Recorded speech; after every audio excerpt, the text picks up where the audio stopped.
জলপাইগুড়ি জেলার বিস্তীর্ণ এলাকা জুড়ে এই ঝড়ে বিধ্বংসী ঘূর্ণিঝড়ে ক্ষতিগ্রস্ত পরিবারদের যাতে আমরা বাড়ির টাকা দেরি না করে যত দ্রুত সম্ভব দিতে পারি, তার জন্য ইলেকশন কমিশনের কাছে অনুরোধ জানাতে গেছিল। এবার আপনারা ভাববেন রাজ্য সরকার তো চাইলে দিতেই পারে, তার জন্য ইলেকশন কমিশনের অনুমতির কি প্রয়োজন রয়েছে? আমাদের দেশে নির্বাচন যখন ঘোষণা হয়, নির্বাচন ঘোষণা হওয়ার দিন থেকে যে মুহূর্ত থেকে নির্বাচনের নির্ঘণ্ট ঘোষণা হয়, সেই মুহূর্ত থেকে রাজ্য সরকার চলে যায় কেন্দ্রীয় নির্বাচন কমিশনের আন্ডারে, তাদের নিয়ন্ত্রণে থাকে। এবং নির্বাচন কমিশন যতক্ষণ না অনুমতি দেবে আমরা নতুন করে কোনো কাজ শুরু করতে পারি না।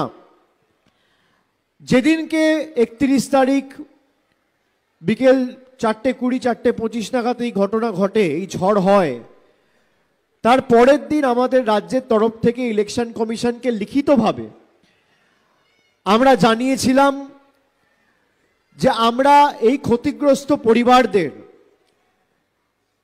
ইমিডিয়েট সম্পূর্ণ ক্ষতিপূরণ তো আমরা দেবই, তার সাথে যাদের ছাদ ঘর সব ভেঙে গেছে, ঝড় এতটাই ভয়াবহ ছিল যে বাড়ি ঘর দৌড় প্রায় মাটিতে মিশে গেছে, তাদের জন্য যাতে বাড়ির ব্যবস্থা রাজ্য সরকার করতে পারে, আমরা 1,20,000 টাকা করে তাদের দিতে চাই। রাজ্যকে অনুমতি দেওয়া হোক।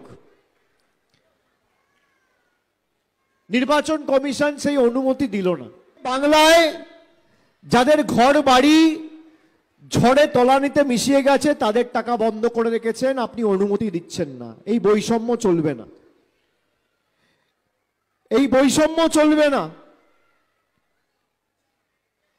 আমি আজকে চিঠি লিখে এসেছি যে আপনি এটা ইমিডিয়েটলি টেক আপ করুন। এবং আমরা সরকারের তরফ থেকে মমতা বন্দ্যোপাধ্যায় ঘোষণা করেছে, যেহেতু কোনো ডিজাস্টার হলে এটা এক্সিস্টিং নর্মের মধ্যে পড়ে, এই 500 পরিবার যারা সম্পূর্ণ ক্ষতিপূরণ হিসেবে 20,000 টাকা পেয়েছিলেন, কারা পেয়েছিলেন একটু হাত তুলবেন, হাত তুলবেন, হাত তুলে রাখুন, নামাবেন না। আপনারা 20,000 টাকা পেয়েছেন? পেয়েছেন? আমাদের মুখ্যমন্ত্রী সিদ্ধান্ত নিয়েছে যে বাংলার মানুষকে ভাতে মারা যাবে না।